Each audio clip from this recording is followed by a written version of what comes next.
Marc Guehi could be on his way to Liverpool, and here's how much he's gonna cost. But listen, you lot, this is a different type of video. It's probably the same type of video. However, what I would say is we're getting some new information on Marc Guehi's move, or his possible move, and his price reveal, and what it would take for Crystal Palace to really kind of turn the screw. Let's be honest. They're not the easiest club to do business with, especially with the whole Elise situation, but they have just won a cup. They are going to want to keep their players. He is in the last year of his contract, but let's talk about it. Before we get to this part of the video, though, make sure you guys smash the like button. Let's get to about, let's say 300 likes, man. Let's try to get this one to 300 likes today. And of course, let's subscribe to the channel. We're not far from 19,600 and we're edging closer to 20K. So you lot make sure you go and do that and leave a comment below on what you think of Crystal Palace, Marc Guehi to Liverpool from Crystal Palace, of course. So listen, we got a few tweets that we're going to read out as well. We got some articles, of course, from Fabrizio himself, Dave Olcott, and Paul Joyce. So this is very reliable stuff. We're not just going to tier 55 and making up stories about things, which is not what happens anyways. But yeah, we are going from the tier 1 stuff, man. Before we actually do bring up those tweets, though, and what I would say is that I feel like Marc Guehi to Liverpool is a signing that is quite interesting, because I feel like he's too good to be a certified third choice centre-back.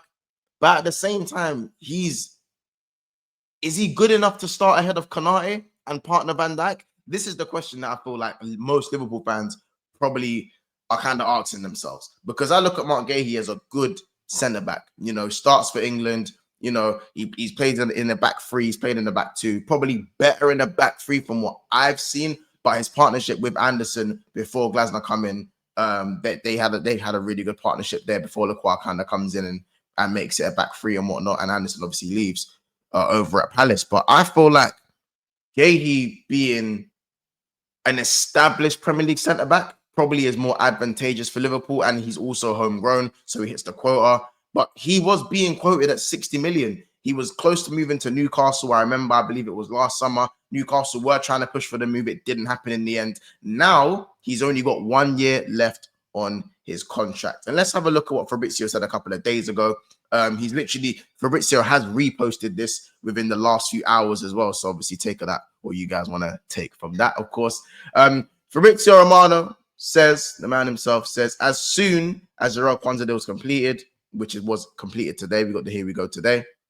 Marc Guehi on the shortlist for months and appreciated by Liverpool as well as more Premier League clubs. Diamonde can be his replacement at Crystal Palace. Obviously, they're trying to make a move for Diamonde, Crystal Palace, which is a very good move for them, by the way. Yeah, so you can see that from Fabrizio Romano as well, that he is on the shortlist and he's much appreciated by Liverpool as well. So there is that. Of course, we've also got this report that came out not long ago as well. So I'll share this tab here from Paul Joyce. Liverpool have been interested in Crystal Palace centre-back Marc Guehi, who has 12 months remaining on his contract. Palace's asking price will determine whether Liverpool move now or look to sign the player on a free.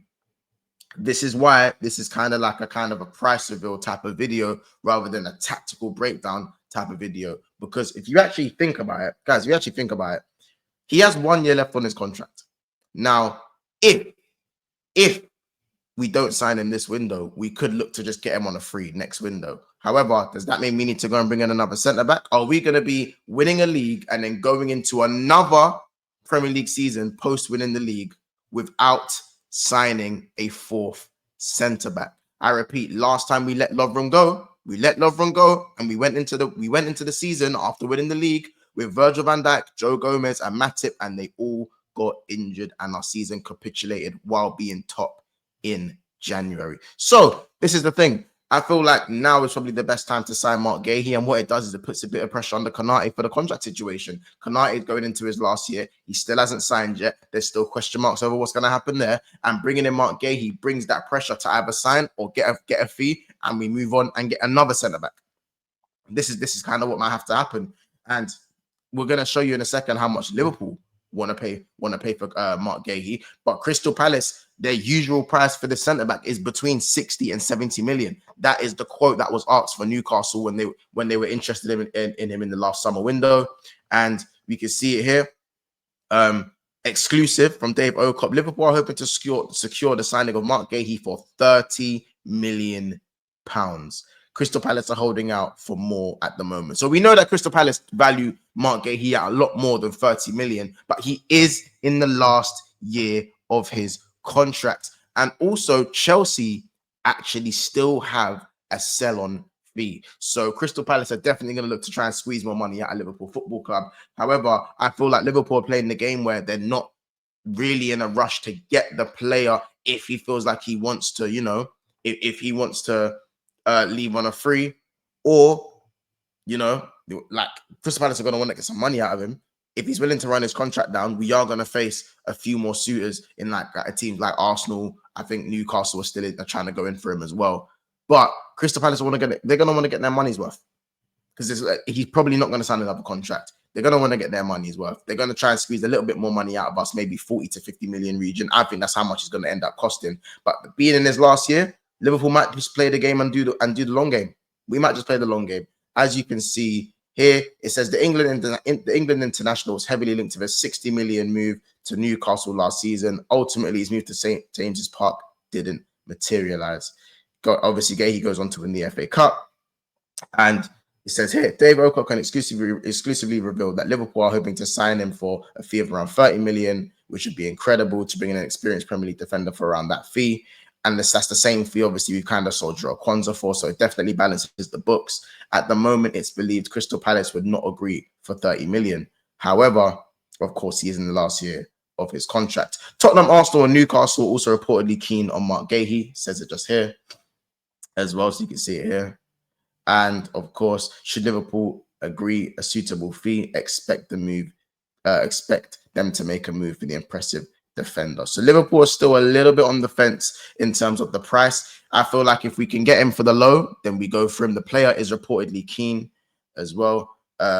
He's not keen, but the player doesn't really have too many issues. I feel like with the Liverpool move, I don't think that will be a massive issue on his side of things. But what I would say is that Marc Guehi is a brilliant option to kind of have as a centre back. And if we go into the season with Konate, Guehi, Gomez, and Van Dijk, that is 4 centre backs that I'm more than happy to have. It's just more of a contract situation for Konate that we then have to focus on. And then we think, cool, do we draft Guehi in as a first choice defender, or do we kind of have him in that rotation? And he's definitely going to want minutes to reassure. He's definitely going to want playing time to be, you know, completely keen on, I think, a move to Liverpool. So I think our negotiation skills are going to be key in this to get the price down. And I also think that he's a player that's going to want to play. Like, he's going to want to play. He's not going to want to sit on the bench and kind of rotate. So it's going to be a very interesting move and kind of what we want to do. And how we're gonna, kind of navigate this deal. But listen, that's kind of just some of the information, the update on Marc Guehi so far.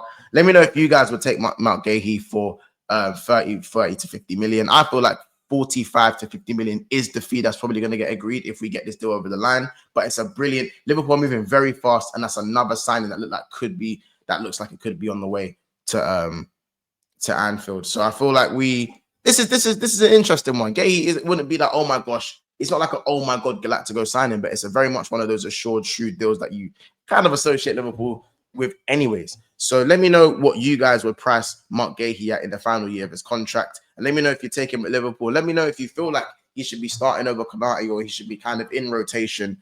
And, you know, because there's going to be a lot of minutes. Kwanzaa did play a decent amount of minutes last season. Let me know what you guys think. Out of 10, what would the signing be as well? But listen, if you made it this far, make sure you like and subscribe. Again, let's get this one to 300 likes. Drop a comment and subscribe to the channel, man. We'll see you soon, man. It's another update, and we out.